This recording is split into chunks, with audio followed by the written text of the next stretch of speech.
Hey everyone, welcome back to Corporate Decoder, the place where we try to make sense of fancy corporate lingo. And trust me, this latest report from Trulieve Cannabis Corp has plenty of that baked in. Today we are diving deep into Trulieve's third quarter financial results for 2025. We will break down what they are actually saying. The good, the bad, and the potentially ugly, all in simple terms. And before we jump into the numbers, if you love getting straight talk about company filings without all the fluff, make sure you are subscribed to the channel. Also, we have a great community over on Discord, so go ahead and join that, link in the description below. Alright, let us talk about Trulieve Cannabis Corp. Its latest report for the quarter ending the 30th of September 2025. This is essentially a checkup on how the company is doing financially on a quarterly basis. First up, the balance sheet. Think of this as a snapshot of what Trulieve owns and what it owes at a specific point in time. As of the 30th of September 2025, Trulieve had total assets of about $2.94 billion. That is a lot of dough, but what do they own? Well, a big chunk of that is in intangible assets and goodwill, totaling over $1.2 billion. That is like buying a brand name or promising future earnings. What is interesting here is that their cash and cash equivalents jumped significantly to over $449 million compared to about $238 million at the end of 2024. That is a healthy increase in readily available cash. Now, what about liabilities, the money they owe? Total liabilities stand at around $1.75 billion. A significant part of this is in long-term debt and uncertain tax positions, which is a fancy way of saying they have some complex tax issues they are working through. Their uncertain tax position liabilities alone are over $616 million. That is a huge number and definitely something to keep an eye on. When we look at shareholders' equity, which is what is left after you subtract liabilities from assets, it is a bit lower than it was at the end of 2024. Trulieve saw an accumulated deficit, which is essentially a running total of losses, grow from about $795 million to over $869 million. This signals that over time, the company has spent more than it has earned. Now let us move on to the income statement, which shows how profitable the company was over a period. Looking at the third quarter of 2025, Trulieve reported revenue of about $288 million. That is a slight increase from about $284 million in the same quarter of 2024. So sales are up a little, which is generally good news. However, their gross profit, which is revenue minus the cost of goods sold, actually went down slightly from $173 million to about $170 million.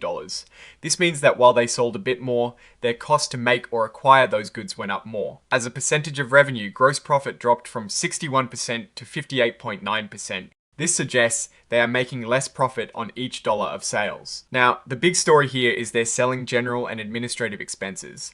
These are the costs of running the business like marketing, salaries, and so on. In the third quarter of 2025, these expenses were about $99 million, a massive drop from about $148 million in the same period last year. That is a 33% decrease. This is a huge change and accounts for a significant part of the company's improved operational income.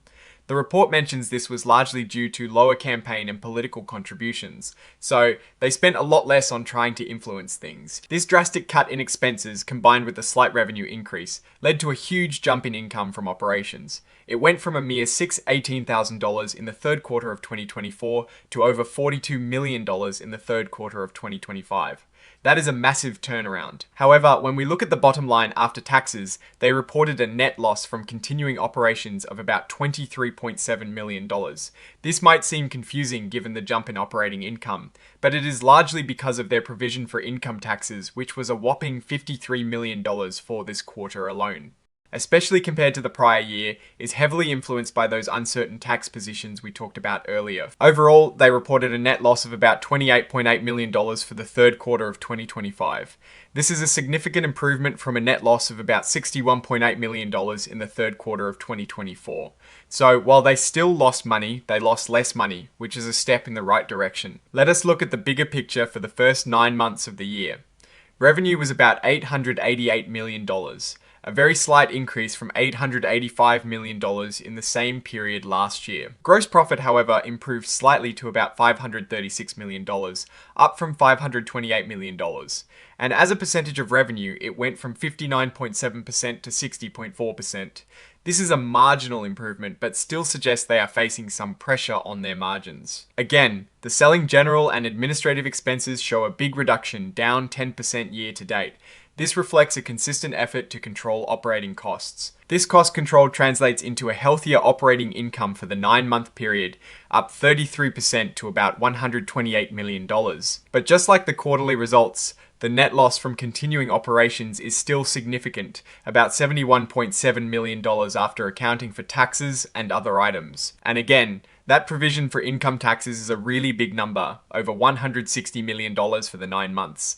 This strongly indicates that their tax situation, particularly those uncertain positions, is a major factor impacting their overall profitability. Scroll condensed consolidated statements of changes in shareholders' equity, unaudited Scholar now. Looking at the statement of changes in shareholders' equity, it gives us a clearer picture of how the equity portion of the balance sheet has evolved. Additional paid-in capital, which is essentially the money shareholders have invested beyond the par value of their shares, is quite high at over $2 billion.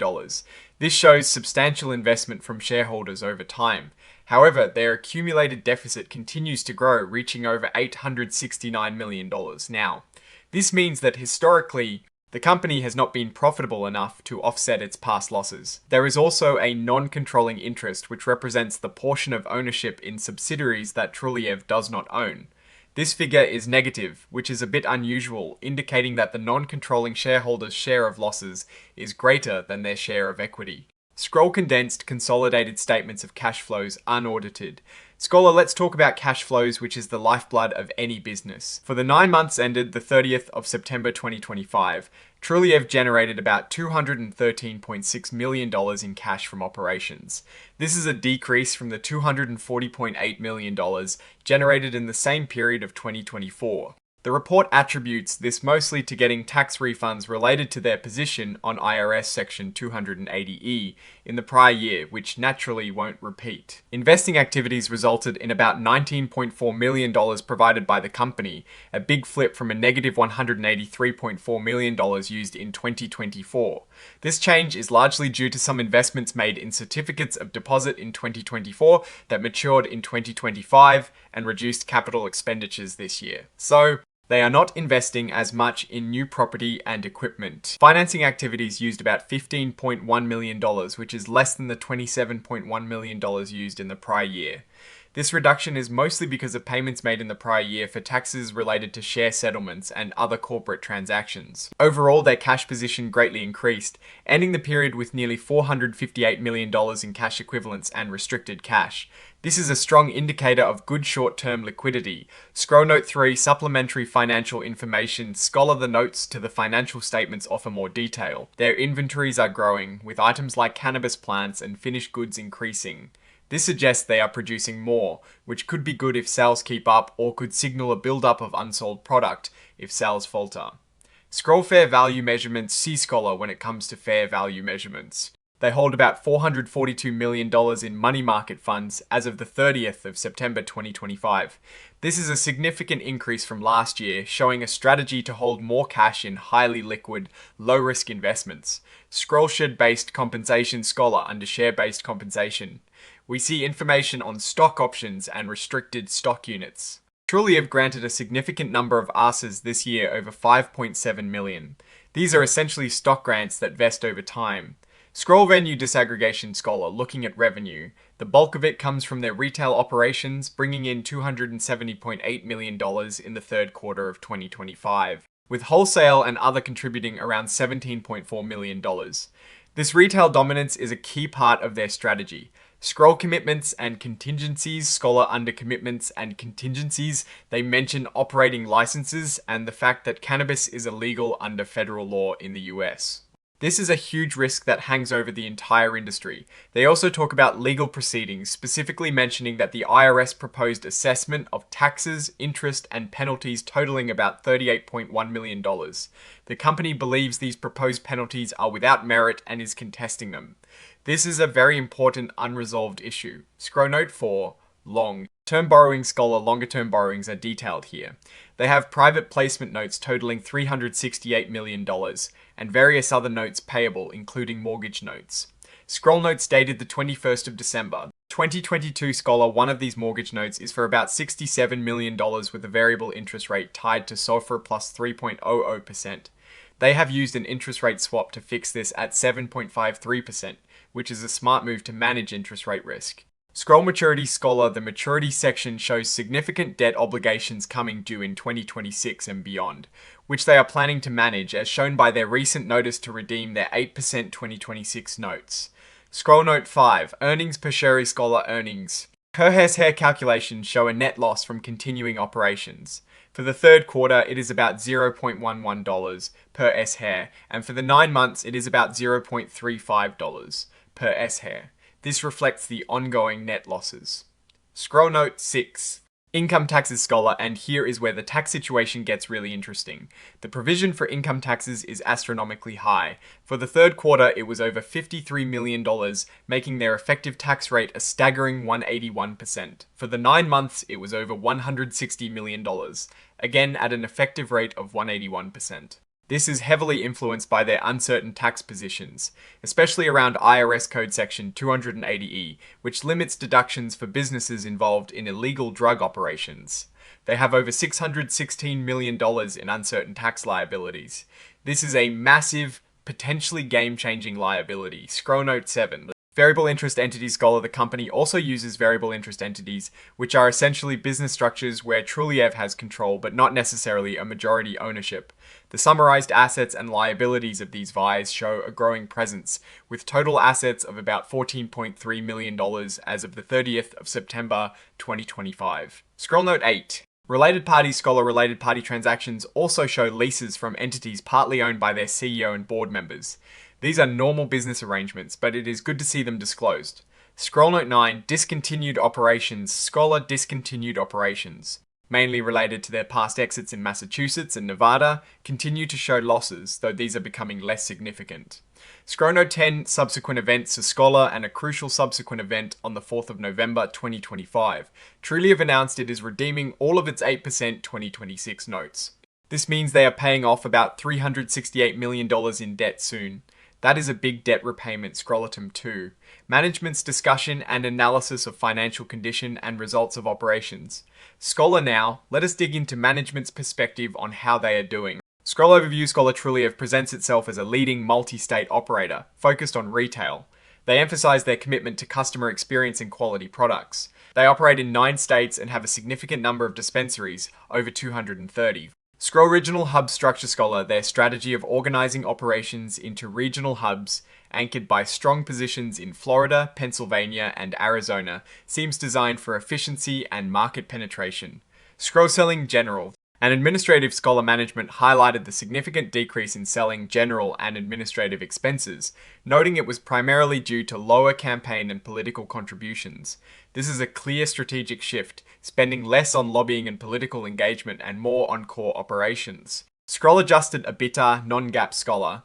They also provide an adjusted EBITDA metric, which excludes certain items like taxes, interest, and non-recurring costs. Adjusted EBITDA for the third quarter of 2025 was about $102.7 million, up from $96.1 million in the prior year. This metric suggests strong operational performance if you exclude all the non-operational noise. Scroll Cash Flows Operating Activities Scholar, looking at cash flows operating activities provided over $213 million for the 9 months. While this sounds good, it is lower than the previous year, mainly because they received significant tax refunds in the prior year as part of their 280E tax strategy. So, what is the overall picture here? Trulieve has definitely managed to improve its operational efficiency, especially by cutting down on selling general and administrative costs. Their revenue is growing slightly, and they are generating positive cash flow from operations. However, the massive increase in their provision for income taxes and the huge uncertain tax position liabilities related to IRS Section 280E are enormous red flags. It is like having a ticking time bomb on their balance sheet. The planned redemption of their 8% 2026 notes is a positive sign of managing debt, but it will impact their cash reserves. The company's strategy seems to be a strong focus on retail and controlling costs, but the uncertainty around their tax situation is a major risk that could dramatically impact their financial stability. They are essentially betting that they can continue to deduct business expenses that the IRS says they should not be able to, and if they lose that bet, it could be very costly. Alright, that is our deep dive into Trulieve Cannabis Corp. Its latest financial report. What do you think about their tax situation and their strategy to cut costs? Let us know your thoughts in the comments below. If you found this breakdown useful, please give it a thumbs up and hit subscribe for more corporate dives like this. And again, join our Discord community. The link is in the description for more discussions and insights. Thanks for watching. See you next time.